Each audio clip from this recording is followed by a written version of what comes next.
Good morning. Thank you all so much for being here, and we are grateful for you spending the time to gather to talk about a critical issue facing Denver. Today we are here because dysfunction in Washington, D.C. is putting people's lives at risk right here in Denver.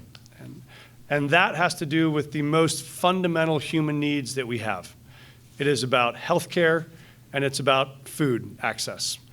As you know, we are right now in the midst of government shutdown, which means for the first time in the 60-year history of the SNAP program, starting Saturday, 100,000 Denverites could lose access to the food they rely on to live on.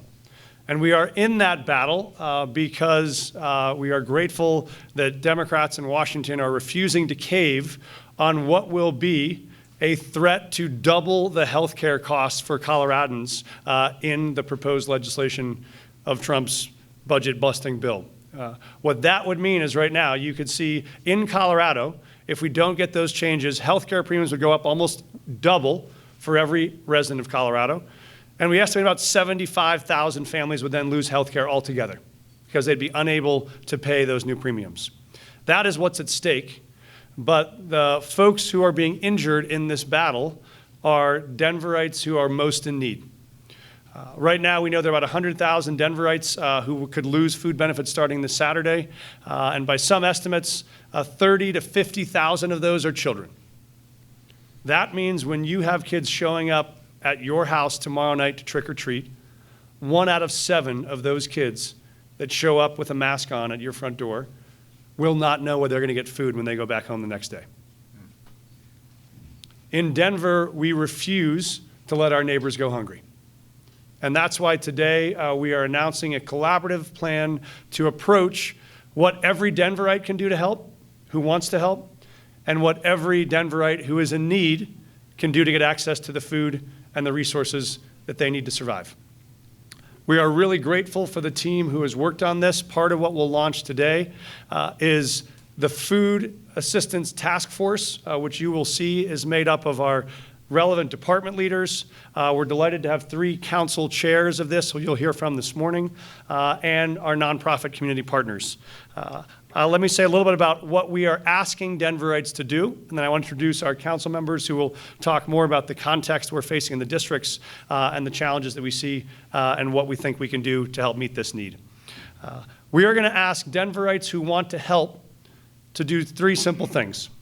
If you want to support our community, the best thing you can do is you can give money, you can give food, or you can give your time. And we will try to make each of those 3 things very easy to do. If you want to give money, we're going to ask that you give directly either to the Food Bank of the Rockies, or you can give to the Denver Foundation, which will have a special fund we've set up to support food banks in need. And also you can give directly to your local pantries. All you can find through this one-stop shop at our denvergov.org/food site, where you'll see all this information. If you do want to give food, we know some people can't give money, but do want to give food, we're going to make it easy by making a rec center site available in every one of our council districts where you can drop off food any day that are non-perishable dry foods that we can use to get to people in need. And finally, if you're willing to give your time, we are going to need folks to step in and step up to help us run this volunteer operation. You might be able to bring a truck that you can help bring food from one rec center to a food pantry. You might be able to spend some time on a Saturday to help pack up and deliver food at a food bank. If you are willing to, through our Give 5 volunteer operation, you can also come directly to denvergov.org Give 5, and you can figure out exactly what volunteer capacity you have that the city needs to work together in these important times. If you are a resident who is terrified tonight because you're not sure where you're going to find food starting on this Saturday, we also want to make sure we have easy-to-access resources to you. So we can help you find food on denvergov.org/food, where you can get up-to-date information on where the pantry is that's closest to you, that has capacity. If there is a local restaurant doing a food opportunity, all of the efforts will coordinate citywide through the nonprofit community and the restaurant community, the grocery store community will be available on that site. If you need more resources other than just food, you can come to denvergov.org/food. You can also go to 211 to be able to call for those resources. And finally, we are encouraging all of our Denver residents who are reliant on SNAP to continue to apply for SNAP and to push your SNAP applications. You can do that either at one of our physical Department of Human Services sites.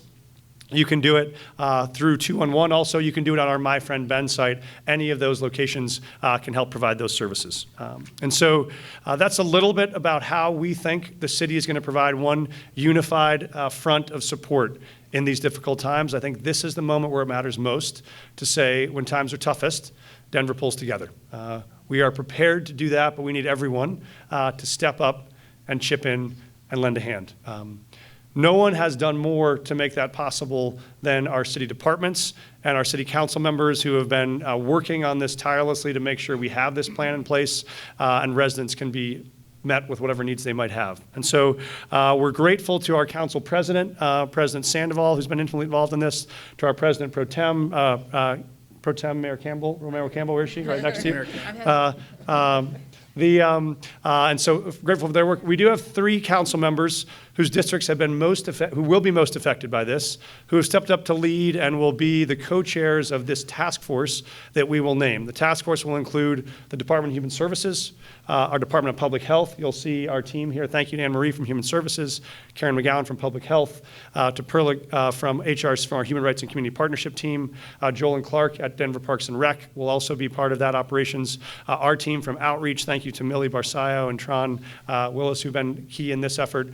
We'll work collaboratively to make sure as the needs evolve, we don't know how long this could last, how deep these needs will go. What we wanted to do is make sure we have a daily operation in place to be able to respond to that. In addition, our team at Denver Department of Public Health, we have in the city the Healthy Fund for Denver Kids, or Healthy Food for Denver Kids Fund, which is designed to help support kids in need. They will also help try to activate some of the emergency funds they have that were used in COVID to provide additional support to those nonprofit partners that are doing critical work in these times. So we will be all hands on deck to try to meet this big challenge, but we can only do it with your help. So with that, I want to introduce our co-chairs of this task force and our council members who have been leading to pull this operation together to talk about all the ways in which you can get directly involved and how they will be key points in making sure information you need on a real-time basis is getting out. So please welcome our councilman from the fine District 9, fantastic community leader and co-chair of this task force, Darrell Watson. Thank you, sir. Thank you. Thank you.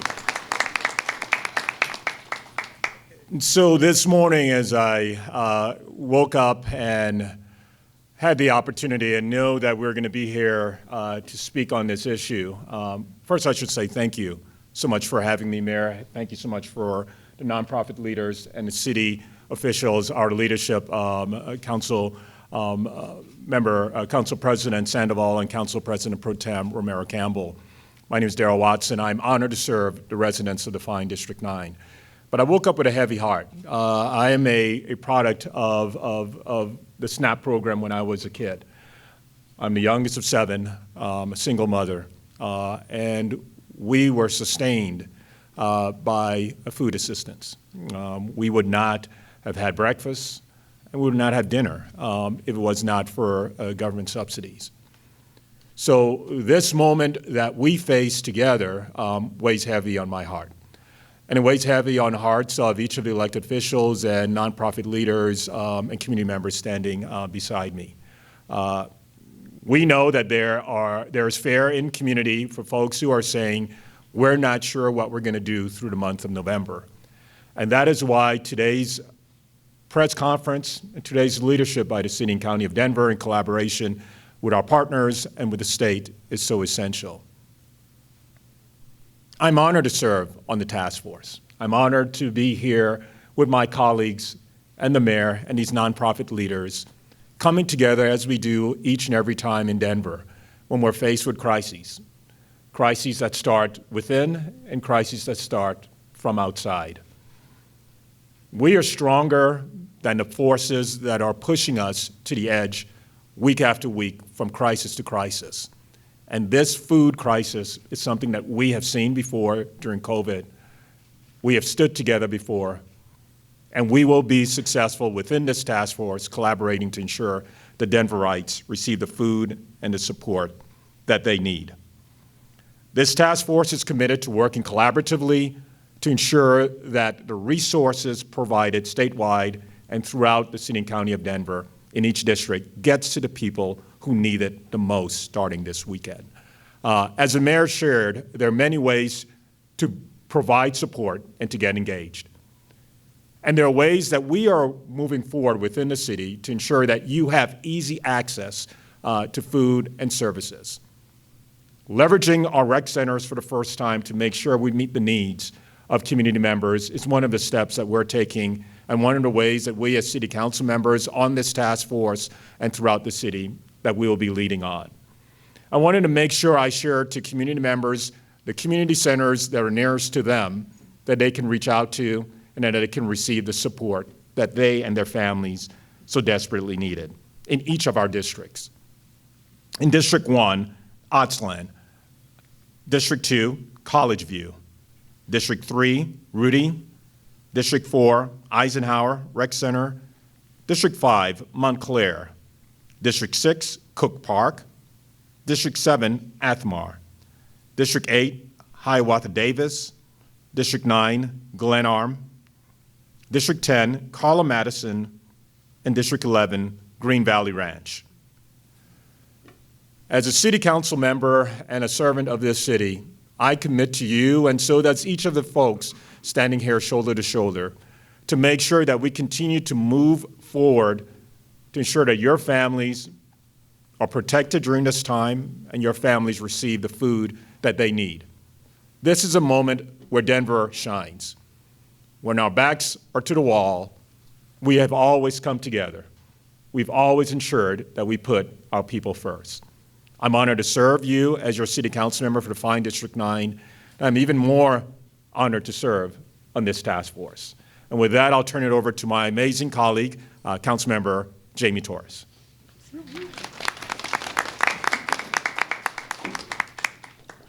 Thank you all so much. I'm proud to represent West Denver District 3, and I stand before you as a daughter who stood with her mom in food bank lines when I was a child.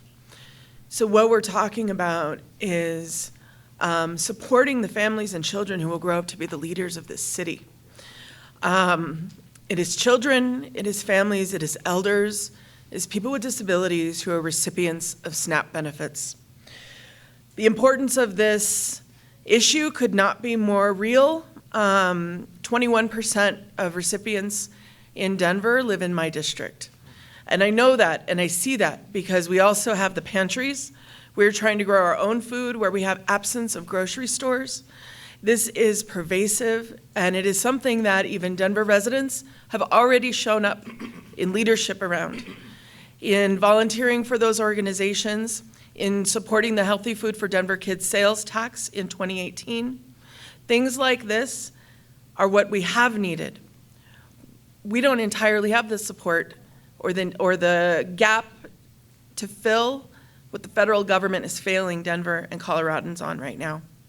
42 million households across the country are going to be losing their access to food on November 1st. This is massive. This is not just a city problem. This is heavily even a rural problem for folks who don't even have proximity to grocery stores. So think about the economy of our communities as you think about where do these benefits go to? They go to our grocery stores, they go to our markets, and literally no place else. So I ask you to think about that as we talk about the options that lay before us.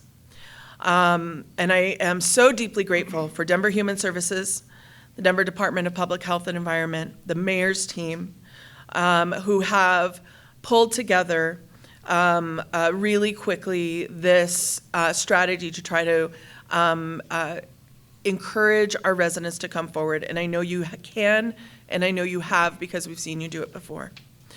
I want to impress additional options in addition to give money, give food, give time. Give animal food to the Denver Animal Shelter.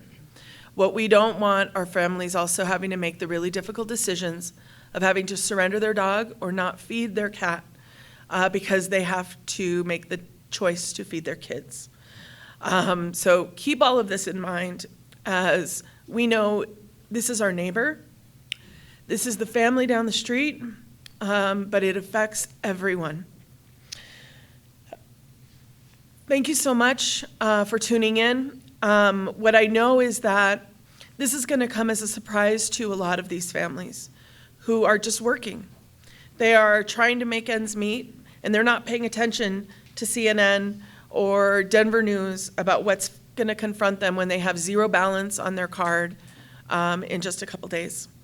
So please impress upon your networks, your church groups, your volunteer groups, your neighborhood associations, that this is the crucial need right now. Holidays are coming up. Family means the most right now, and we don't want folks to feel left behind or isolated. So thank you for being here. I thank Denver Inner City Parish for stepping into this space, Sun Valley Kitchen, Revision, Servicios de la Raza, Común. There are so many organizations that have stepped up to feed our communities already, and they are going to be swamped. So thank you so much for being here. This is crucial. Thank you. And I'm honored to introduce my colleague west of I-25, Councilman Flynn. Other side of the river. The other side of the river. Thank you. There is a lot of Denver that's west of the river, just a reminder. There's very little. My name is Kevin Flynn. I represent far southwest Denver, District 2, the far southwest corner of the city. There is very little that can be more frightening to a family than not knowing where your next meal is coming from. And as Councilwoman Torres very vividly described, on Saturday or Sunday when our clients try to go purchase food and discover there's no balance, what are they going to do? And so to put this task force together is part of the response. But I do have to tell you that on my way over here, I was listening to the radio in my car, and there's right now an emergency federal court hearing in Boston on a lawsuit filed by, I think it was 23 states in the District of Columbia, and Colorado is one of them. And it is so damn frustrating to hear, can I say damn? Yeah, you said it. Sorry. It's just so darn frustrating to realize that at the federal government, there is a contingency fund of, I believe they said it was $6 billion. 1 second. Can we turn the feedback down? Is that okay? I thought that was me. It was like your background music. It was perfect. It was because I said damn. It's all because I said damn. But it's so frustrating to realize that there's, from what I heard on the news, $6 billion in a contingency fund for SNAP that was appropriated by the Congress for this very purpose. And that Colorado and the other states are arguing that this is the reason now, and those funds should be released. And to have the administration argue that, no, we can't, because the government is shut down. It's a ridiculous argument when 42 million Americans are facing not knowing where their next meal is coming from. I know from personal experience just yesterday how eager our Denver families, and by families I mean collectively, all of our Denver households, want to help. We put together just very quickly in a couple of days a food drive in Southwest Denver for our local pantry community ministry, which has served Southwest Denver for nearly 60 years. And in just a few hours at our office in Bear Valley, we collected over 600 or 700 pounds of food. People were coming in all day. It was just so wonderful to see the outpouring from Denver people to help their neighbors. My concession to age, I want to make sure I get the details right. In addition to what Councilman Watson mentioned about the rec centers are going to be accepting and distributing food to our community, we also have a couple of other programs that people can look to. So in addition to our food banks and pantries, youth ages 3 to 18 can have free lunch on Saturdays at the 14 recreation centers that currently partner with the Tasty Food Program. The list can be found at denvergov.org/food. The lunches take place on Saturdays from starting this Saturday, November 1st, through Saturday, January 3rd. No ID, no registration required. All are welcome. I used to drive by my rec centers and I would see the signs out there. Tasty food lunches today, come on in. By serving on this task force with my colleagues and with the support of the rest of council, some of whom are behind me here, we're united. We are united in searching for solutions that work for all Denver families. I want to bring up now the president of the Food Bank of the Rockies, Aaron Pulling, for more details. Thank you. Thank you so much, and thank you to the mayor and the city of Denver for their leadership. I first want to acknowledge just the heaviness of this moment. Even in this room this morning, I've seen tears. We are terrified. Our neighbors are scared. They're facing the reality of having to choose between whether they put food on the table for their kids, for their grandkids who they are unexpectedly raising, or filling a prescription, or filling their car with gas. This is a heavy moment. And this is not a standalone crisis of the pause, the gap in SNAP benefits. This is a larger crisis in which we're operating. Food Bank of the Rockies and food banks and food pantries across the country are already facing a more than 10-year high in the rates of food insecurity. And then several months ago, we had a significant reduction in the amount of USDA government commodity food we receive. That reduction totaled 7% of Food Bank of the Rockies' food supply, or enough food for 14,000 meals a day. We've also now seen reductions in SNAP and Medicaid, which are taking effect over the next couple of years. Those impacts alone are estimated to more than double the need for Food Bank of the Rockies, food banks, and food pantries around the country. So now, with the month of November, people not receiving SNAP benefits, this is in essence a crisis within a crisis. While this is a heavy moment, it's also a moment of opportunity. I am thrilled that Food Bank of the Rockies, alongside Denver Inner City Parish and the other 300 hunger relief partner organizations that we partner with in Denver, and more than 700 across Colorado and Wyoming, that we are coming together and stepping up in this moment of need. We are spending every dollar donated to purchase food and distribute that food to our neighbors in need, scaling up as quick as possible. And this response effort needs the city's support. It needs government support. It needs philanthropic support from corporations, foundation, and government. We cannot meet this moment alone. We cannot close this gap alone. And with the generosity of our community, we know that we can meet this moment of need. Thank you so much for your support and for joining together in the strong network of food banks and food pantries that serve our city.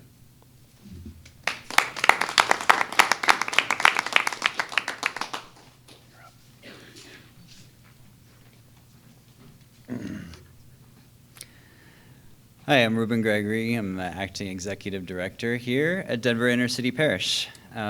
Forgive me for reading. It'll be better for everybody. Here at DICP, we've supported our community for 65 years. We have no restrictions on who we serve, but our home is here in La Alma and in a broader context, Southwest Denver. We work closely with partners such as Southwest Food Coalition, Food Bank of the Rockies, We Don't Waste. As Aaron alluded to, we have a long history together. Recently, we converted our food distribution model to a free market available 4 to 5 days a week. Anyone can make an appointment to visit and walk in if there's availability. Because we can plan more systematically, starting next week, we increased our weekly appointments by over 25%. We can increase our services in the face of this crisis with generous donations that began coming in this week. We increased our food budget for November, and hopefully with the help of Denverites' generosity beyond the end of the month and the current crisis. But we'll need more help from our neighbors with means. Food drives, online donations, volunteering in the pantry, all of it truly enables more families to visit our pantry and to leave with healthy, nutritious food.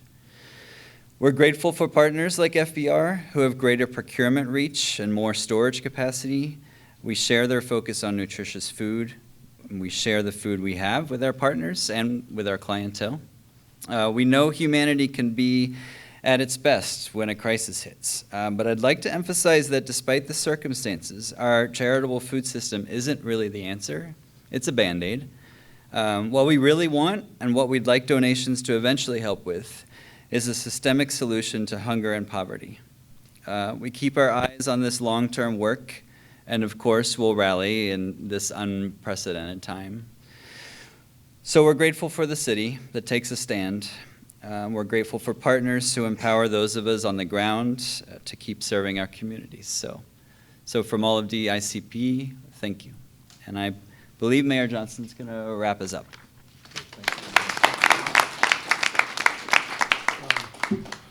We are happy to take questions if people have them for all of the experts that are here assembled. I'll just say in closing, as you heard from many of our council members, this is a moment where Denver is put to the test. This is a moment where what happens when the folks who live next door to you are going to wake up without a path to put food on the table for their family that night. For all of us who've had a moment where you're counting down the days to the next paycheck, imagine what you're facing when you're counting down those days and that paycheck doesn't come. And that's not just folks that are struggling or unemployed. That's people like federal employees working at our airport right now, like our TSA officials who are calling our office to say, what do I do when I both don't have a paycheck and I can't get food benefits? There are going to be 100,000 Denverites in that position this weekend, and this is our chance to stand up and say, whatever happens, we look out for each other. We believe deeply in Denver that all of our problems are solvable and that we're the ones to solve them.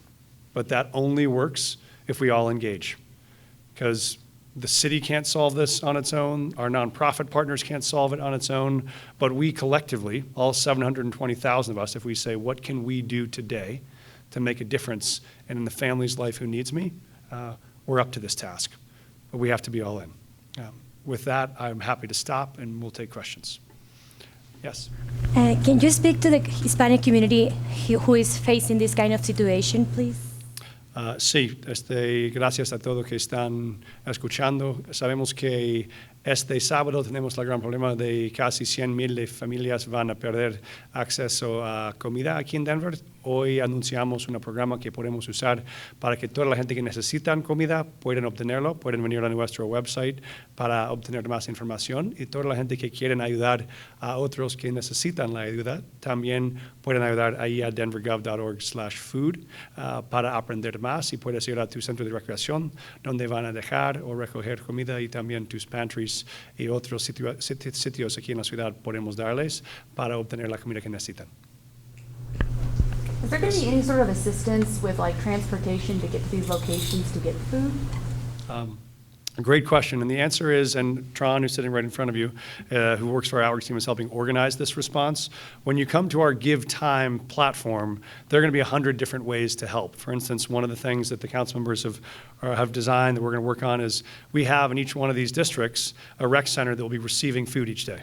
We're going to need someone at the end of each day to come by, pick up that food, and take it to a pantry or to a food bank close by. So we'll need, I think we'll call them district captains or pantry captains to be able to, if you have a truck and you can come at 5 o'clock or 6 o'clock at the end of the day and pick up stuff and move them, we'll need that help. And so there are dozens, maybe hundreds of different volunteer roles we will need help on.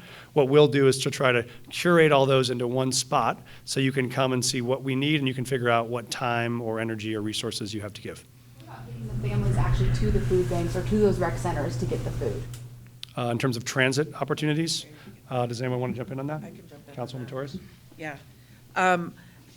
Most of their neighborhoods have these pantries already. I think this is an indication that food access and food insecurity is already a problem because they know how to get to Revision, they know how to get to Sun Valley Kitchen.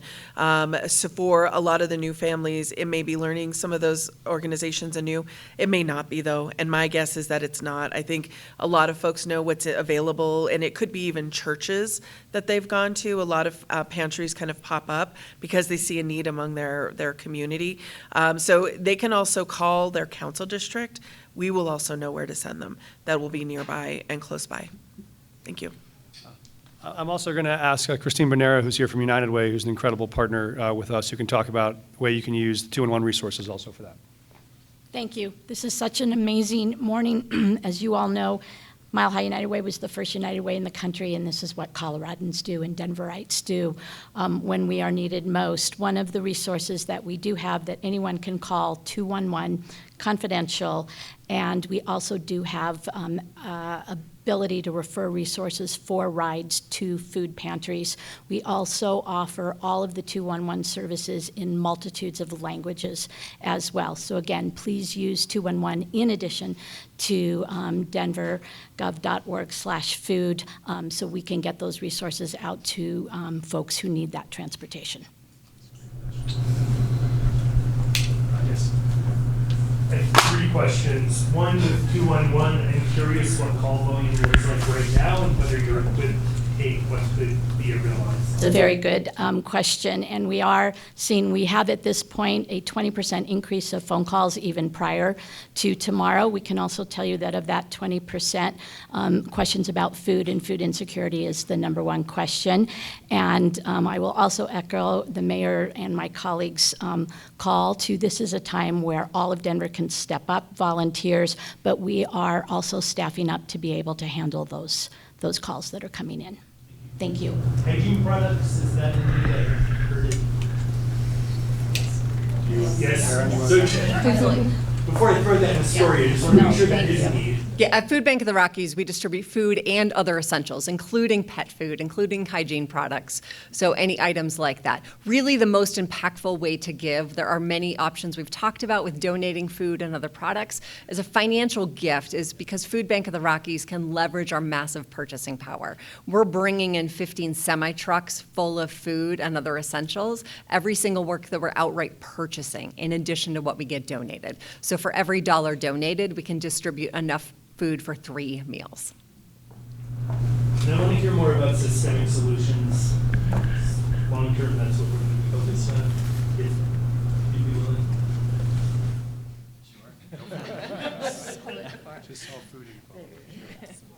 I think systemic solutions look like less charity and instead of a pantry, maybe a cooperative market. That's a very micro example, but I think that's our focus, and I'm guessing I speak for most pantries and food banks where we just keep our eyes on that bigger goal while we know that there's work on the ground to be done.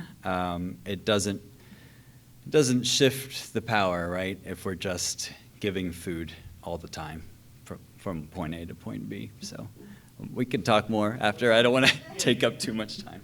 Thank you. Yes, Brian? Oh, sorry, go right ahead, please. Might add to answer your question a little bit. Oh yeah, my name is Ken. I'm with the Southwest Food Coalition, Knobloch. And yeah, I put on my nicest hoodie today with the stains here and the stains here, so you know that I actually do some of the work. Yeah, I think we've been involved in this in meetings for the last several weeks, and we think that one thing that we're hoping comes out of this is that highlights the kind of brokenness of the food system that we have. And while we kind of recognize that, you know, we would love to, in an ideal world, get rid of the charitable food system, everybody would just have access to the food that they need. That's not the reality that we're in right now. And during the pandemic, we kind of realized that there's a major lack of infrastructure and lack of coordination. So we hope that this highlights to leaders all over the city that it's a need now and will be a need in the future. Until we can figure out the root causes of hunger and root causes of poverty, there's going to continue to be people in need. And we can bolster our coordination ability. Basic infrastructure, basic coordination would go a long way. Yeah. I have a two-pronged question. Yes, sir. The waste no more ballot measure, the ordinance that we just passed, promotes consumable food waste donation. How is the city working with Colorado Restaurant Association to promote to restaurants and grocery stores to donate instead of throw away consumable food? and then I have a second prong to that. Great. I don't know if, Trana, do you want to speak to that, or? Oh, please, come on up.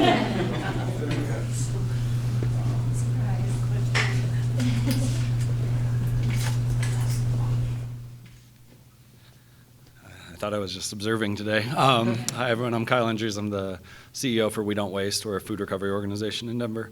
I work with a lot of the nonprofits that have been mentioned today.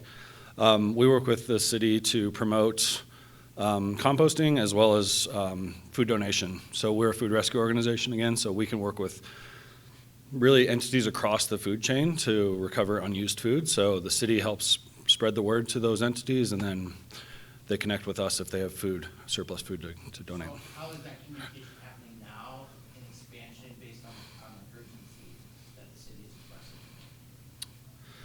Well, this is coming up pretty sudden, so I think that the word has gotten out there over the past few months, but the trick about food rescue is it's inconsistent, right? So we don't always know when food is going to be available. So the idea is just get the word out to all the restaurants and distributors so that they know when they do have surplus to call us. But I think that we can keep working with the city to spread the word, but that's always the goal, is just to get the name and Denver Food Rescue, other organization, Food Bank of the Rockies, out there so that they know that we're available. And then the second prong to my question, you've spoken about churches and NGOs, but I'm involved with the largest mutual aid food distribution, serving over 13 community fridges and 5 organizations that feed roughly 1,000 people a weekly, warm meals. We're seeing a pinch on our resources coming from this. Are we going to be included in this plan? If you're a 501c3, you can apply for a grant, critical needs grant with the Denver Foundation. That's where funding is coming from. HB 251166 allows those donations to go to the individual as well as the NGO. We work on a non-NGO basis, providing thousands of meals on a monthly basis to people who don't have kitchens to cook the food in. Okay, can you and I talk offline? Okay, great, thank you. Last question. Mayor, how long do you anticipate this task force being in place? Well, I think I might let the council members speak about this, because I think they have a vision for potentially this being not only a short-term need, but as you heard, there's a long-term need to talk about food distribution systems around the city and how we meet this.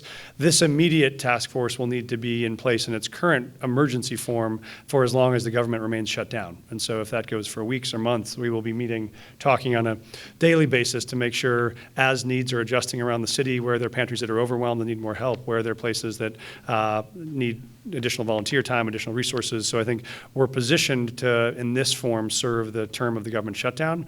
But I think the council members have raised an important need to think about what the ongoing needs are here. So I don't know if one of the council members want to speak to that. And thank you, Mayor. We see the same impacts that our leaders within our food support nonprofits have shared. We're going to respond to the need right now and make sure that we are providing access across the city. But there are systemic changes, systemic steps that need to be taken, and that will require council working in collaboration with the administration to make sure that we have a sustained food security process in place, because this is one emergency that most likely will be a continuation in the upcoming years. For the last couple of years, Denver City Council has advocated for the development of a food justice fund.